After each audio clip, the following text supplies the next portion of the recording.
बिहार में paper leak, बढ़ती बेरोजगारी और छात्रों युवाओं के भविष्य से जुड़े मुद्दे को लेकर विपक्ष और राज्य सरकार के बीच आर पार की जंग देखने को मिल रही है।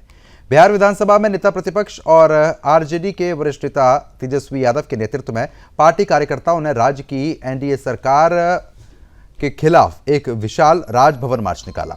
बता दें कि पटना की सड़कों पर हुए जोरदार प्रदर्शन के दौरान पुलिस और कार्यकर्ताओं के बीच तीखी झड़प देखने को मिली है। इसके बाद पुलिस ने प्रदर्शनकारियों को तितर-बितर करने के लिए वाटर कैनन का इस्तेमाल किया। तेजस्वी यादव को हिरासत में लिया गया। आरजेडी का यह विरोध प्रदर्शन ऐतिहासिक जेपी गोलंबर से शुरू हुआ, जहां हजारों की संख्या में पार्टी नेता, युवा कार्यकर्ता और अभ्यर्थी हाथों में तख्तियां लेकर, बैनर लेकर इकट्ठा हुए थे। प्रदर्शनकारी राज्य में लगातार हो रहे पेपर लीक, प्रतियोगी परीक्षाओं में धांधली, बेरोजगारी और शिक्षा व्यवस्था की बदहाली को लेकर सरकार विरोधी नारेबाजी कर रहे थे। जैसे ही तेजस्वी यादव के नेतृत्व में यह पदयात्रा राजभवन की ओर बढ़ी, पुलिस प्रशासन ने सुरक्षा का हवाला देते हुए इनकम टैक्स चौराहे के पास भारी बैरिकेडिंग की, जुलूस को रोका। प्रदर्शनकारियों ने जब बैरिकेड्स तोड़कर आगे बढ़ने की कोशिश की तो पुलिस और राजद कार्यकर्ताओं के बीच धक्का मुक्की शुरू हो गई। स्थिति को नियंत्रित करने के लिए पुलिस ने वाटर कैनन का प्रयोग किया। इस दौरान तेजस्वी यादव और राजद के वरिष्ठ नेता भाई वीरेंद्र समेत कई नेताओं को पुलिस ने हिरासत में भी ले लिया। हिरासत में लिए जाने से ठीक पहले मीडिया से बातचीत करते हुए तेजस्वी यादव सम्राट चौधरी और एनडीए सरकार पर जमकर बरसे। तेजस्वी यादव ने कहा कि बिहार का युवा आज अपने भविष्य को लेकर अंधकार में है। हर दूसरे पेपर का लीक हो जाना और परीक्षाएं रद्द हो जाना ये काफी चुनौतीपूर्ण है। तेजस्वी यादव ने सरकार को घेरते हुए कहा, हमारा मार्च शांतिपूर्ण तरीके से राजभवन की ओर आगे बढ़ रहा था, लेकिन सरकार इतनी डरी हुई है कि हमें इनकम टैक्स चौराहे पर ही रोक दिया। हम सम्राट चौधरी और नीतीश कुमार की सरकार को बता देना चाहते हैं कि राजद लाठी पानी की बौछार या जेल जाने से डरता नहीं है। यह लड़ाई बिहार के करोड़ों बेरोजगार युवाओं और छात्रों के हक और अधिकार की है। जब तक राज्य में पारदर्शी परीक्षा व्यवस्था लागू नहीं होगी, बेरोजगारी खत्म नहीं होती और अच्छी शिक्षा व्यवस्था की व्यवस्थाएं नहीं मिलती, हमारा संघर्ष सड़कों पर जारी रहेगा। राजद नेता भाई वीरेंद्र ने सरकार पर हमला बोलते हुए आरोप लगाया कि बिहार में प्रशासनिक व्यवस्था पूरी तरीके से ध्वस्त हो चुकी है और युवाओं की आवाज को पुलिस की लाठियों और पानी की बौछार के दम पर दबाने की कोशिश हो रही है। पटना की सड़कों पर हुए इस हाई प्रोफाइल हंगामे के बाद बिहार का सियासी पारा अचानक बढ़ गया। सत्तारूढ़ जनता दल यूनाइटेड ने तेजस्वी यादव और राजद के आरोपों पर तीखा पलटवार किया। जेडीयू के राष्ट्रीय प्रवक्ता और एमएलसी नीरज कुमार ने तेजस्वी यादव पर हमला बोलते हुए कहा कि जो लोग आज रोजगार और युवाओं की हितैषी बनने का ढोंग कर रहे हैं, जनता उनसे उनके 15 सालों के शासनकाल का हिसाब मांग रही है। नीरज कुमार ने कहा कि राजद के राज में बिहार में शिक्षा और रोजगार की क्या स्थिति थी, ये किसी से छिपा नहीं है। वर्तमान सरकार युवाओं को पारदर्शी तरीके से नौकरियां देने और पेपर लीक माफियाओं पर नकेल कसने के लिए कड़े कदम उठा रही है, जिसके वीडियोज भी सोशल मीडिया पर लगातार वायरल हुए हैं। आपको बता दें कि तेजस्वी यादव के सीधे सड़कों पर उतरने से बिहार में छात्र आंदोलन को राजनीतिक हवा मिल गई है, जिससे आने वाले दिनों में सरकार की मुश्किलें बढ़ सकती हैं।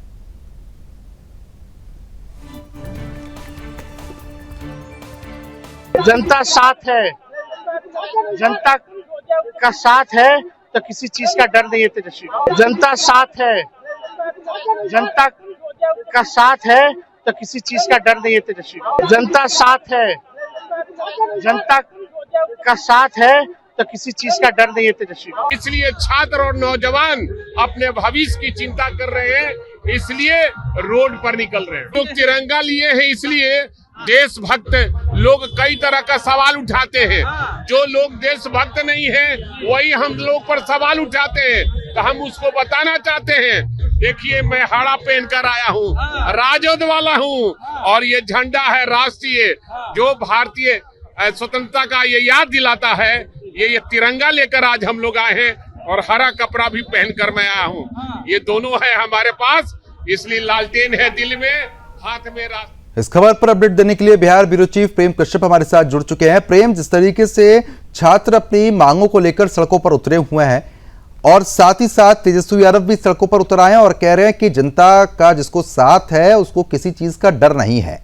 अब इसमें दो सवाल उठते हैं। एक सवाल ये कि जब चुनावी परिणाम आए थे तो जनता का साथ तेजस्वी यादव से छूट क्यों गया, और दूसरा, जो आंदोलन छात्र यहां पर कर रहे हैं उसका राजनीतिकरण हो रहा है क्या? प्रेम, आवाज नहीं आ रही है, माइक को अनम्यूट कीजिए।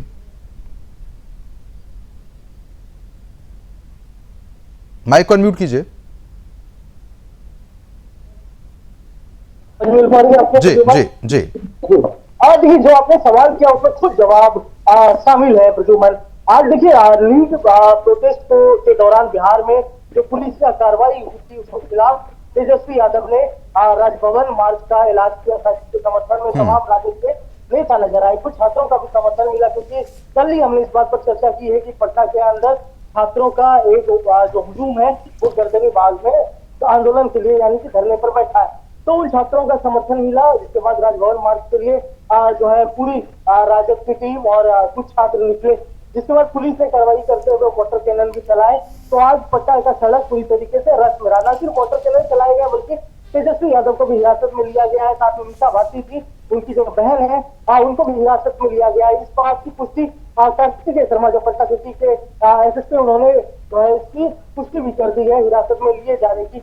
लेकिन आज जाकर छात्रों के प्रदर्शन के 20 दिन से ज्यादा बीत चुके हैं। जो पटना में हुआ था, सिवान में जो घटना घटी थी, उसके भी कल सुप्रीम कोर्ट में बिहार पुलिस ने खुद अपीयर होकर इस मामले पर जवाब दिया है, जो पटना में चीजें हुई थी आज छात्र आंदोलन के दौरान। तो आज तेजस्वी यादव छात्रों को लेकर सड़क पर उतरे। अब आपका जो सवाल था, आपका ये सवाल था कि क्या छात्रों के इस आंदोलन का राजनीतिकरण किया जा रहा है? तो निश्चित तौर पर इसका फायदा उठाया जाएगा और जिस तरीके से बिहार में कुछ छात्र धरने पर बैठे हैं, उसको भी कोशिश तो की ही जाएगी पॉलिटिसाइज करने की, क्योंकि ये ट्रेंड रहा है, रिवाज रहा है। हमने हर आंदोलन की तस्वीरें इस तरीके से ही देखी है। लेकिन एक बात की जो बात आपने की कि क्या तेजस्वी यादव को इग्नोर किया आपने? हाल ही में बांकीपुर सीट का चुनाव देखा होगा, आपको बिहार का विधानसभा चुनाव भूल जाइए, लेकिन हाल ही में जो बांकीपुर सीट पर चुनाव हुआ, उसमें जिस तरीके से राजद को दरकिनार किया गया, वो बात सबके सामने है। राजद कैंडिडेट को 15,000 वोट तक नहीं आ पाए। तो ये भी चीजें हैं कि किस तरीके से राष्ट्रीय जनता दल अपने कैडर को खोती जा रही है। और तेजस्वी यादव पर तमाम आरोप लग रहे थे कि विदेश में रह रहे हैं। जब यहाँ पर बांकीपुर में चुनाव का शिड्यूल बच गया था, उस समय भी तेजस्वी यादव विदेश में थे। तो अब विदेश से बिहार में है तेजस्वी यादव, तो बिहार में है तो जो चीजें होती है ये आज सबके सामने है। जी बिल्कुल, कहीं ना कहीं भाई वीरेंद्र को भी हम सुन रहे थे, उनकी तरफ से भी तमाम आरोप तो यहाँ पर लगाए गए हैं। लेकिन अब आने वाले समय में सरकार की तरफ से क्या कुछ देखने को मिल सकता है? क्योंकि जिस तरीके से बैरिकेडिंग करके छात्रों को रोका गया, समझाने का प्रयास भी हो रहा है। अब भविष्य में क्या कुछ हो सकता है? समाधान कैसे निकलेगा? हाँ, एक बात जो इस पर बातचीत करने और चर्चा करनी जरूरी है कि छात्रों का प्रदर्शन कल जो बिहार में आंदोलन पर छात्र बैठे हैं, वो टीआरई बोर्ड की वैकेंसी की मांग को लेकर बैठे थे। तो कल ही आज जो है 13,000 से ज्यादा सीटों पर टीआरई बोर्ड की वैकेंसी आई है। प्रजुमन 35,000 माफ कीजिएगा, 13-33 इस तरह करके आंकड़ों में मैं कंफ्यूज हो रहा हूँ। लेकिन आज टीआरई बोर्ड की जो है वो वैकेंसी कल ही शिक्षा मंत्री ने जारी कर दी है। तो जो छात्र धरने पर बैठे थे, उनकी मांगों को कल ही सुन लिया गया कि आप धरने पर बैठे हैं, आपकी जो मांगे हैं वो हम सुनते हैं। लेकिन ये जो आज का राजभवन घेराव था विपक्ष का, ये जो सिवान में उस समय नीट प्रोटेस्ट के द्वारा जो गोली चलाई गई थी, AK-47 से गोली चलाई गई थी, इस बात को लेकर प्रदर्शन हुआ है। जो सुप्रीम कोर्ट में बिहार पुलिस ने इसको लेकर जवाब दिया है वो स्पष्ट है। बिहार पुलिस ने सुप्रीम कोर्ट में कहा कि 4 बार गोलियां चली है, 4 गोलियां चली है, लेकिन चारों की चारों हवाई फायरिंग हुई है, ऐसा बिहार पुलिस ने कहा कल सुप्रीम कोर्ट में। लेकिन आज आप यहाँ इसको लेकर जो राजभवन मार्च हुआ, गांव की सियासत बर्बाद होती है। सड़क पर सियासत का बिहार में उतर जाना ये बड़ा महसूस होता है। एक तरफ जहाँ छात्र नाराज होकर सड़क पर है, उसी में अगर राजनीतिक पार्टियों का संरक्षण मिलता है तो आंदोलन प्रौढ़ हो सकता है, बड़ा हो सकता है। जी बिल्कुल, कहीं ना कहीं जिस तरीके से हम तस्वीरें भी साफ तौर पर देख रहे थे, पुलिस प्रशासन साफ तौर पर कह रहा है कि इस तरीके से गोलियां नहीं चली हैं, लेकिन उसके वीडियोस भी काफी वायरल हुए हैं, वो भी सवाल खड़े कर रहे हैं। निश्चित तौर पर गोलियां चली है, गोलियां चली है। जो छात्रों पर बर्बर लाठीचार्ज हुए हैं, मतलब सिवान में भी आज जो नीट प्रोटेस्ट था उसके दौरान हुए हैं, इस बात को कहने में कोई गुरेज नहीं है। पटना के अंदर भी हमने खुद रिपोर्ट किया है लाठीचार्ज को, हम खुद ग्राउंड पर थे। आज तो रिपोर्ट करने के दौरान ये चीजें हुई है, इसको डिनाई नहीं किया जा सकता। लेकिन जिस तरह के हालात बने थे, उस तरह के हालात को पुलिस का कहना है कि संभालने के लिए ये चीजें, इस तरह के कदम हमारे द्वारा उठाए गए, क्योंकि उपद्रव मचाने लग गए थे, ऐसा पुलिस का कहना है। तो जो चीजें अभी उसको लेकर ओवरऑल आज जो ये प्रोटेस्ट हुआ और इसके लिए चुना भी गया, तो राजभवन तक का रास्ता खोला गया।